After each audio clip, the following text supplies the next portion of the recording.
Ayan,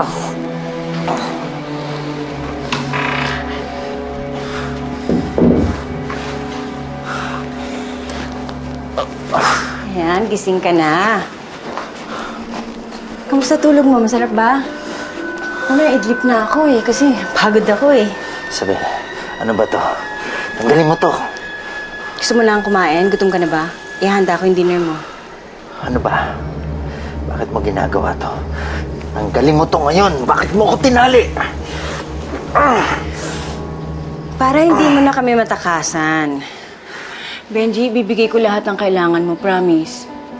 Pero mula ngayon, diyan ka na lang. Ha?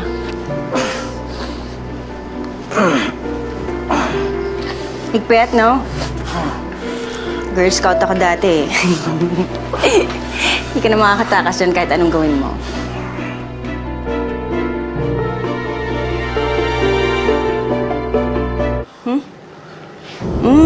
Happy ka. Mabuti. Uy, pareho naman tayo ng gusto, di ba? Makasama ang daddy mo. Oo, pero pasensya ka na kasi medyo magulo ang isip niyan eh. Kasi may mga tao na gusto tayong paghiwalayin. Alam mo na yon. Pero hindi tayo papayag, di ba?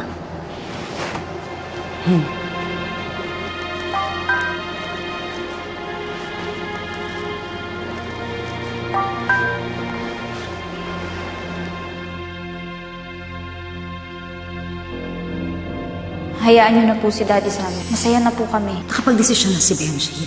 At kami ang pinili niya. Kailangan mo siguro tanggapin na yon.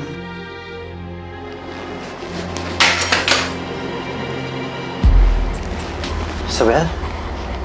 Sino yan? Serena.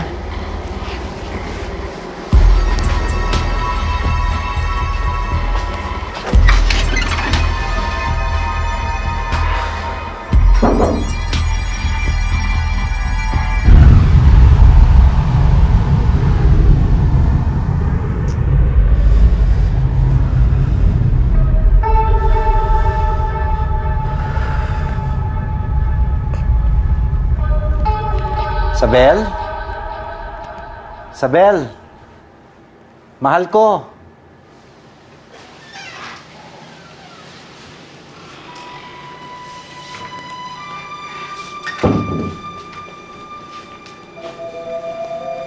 No. Kanina ko pa kayo hinahanap. Paggising ko kasi wala kayo dito sa tabi ko.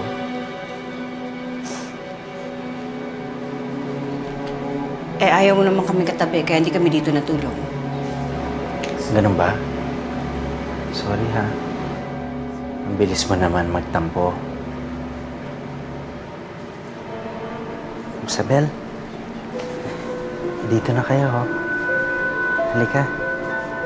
Dito na kayo sa tabi ko.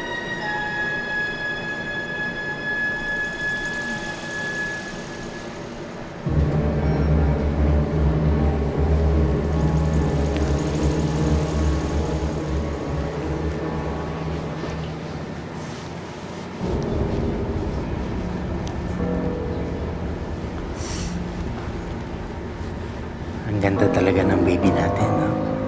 Mana siya sa mami niya.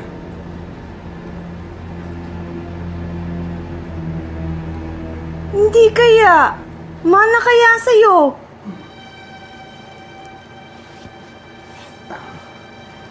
Sige na nga. Mana siya sa atin.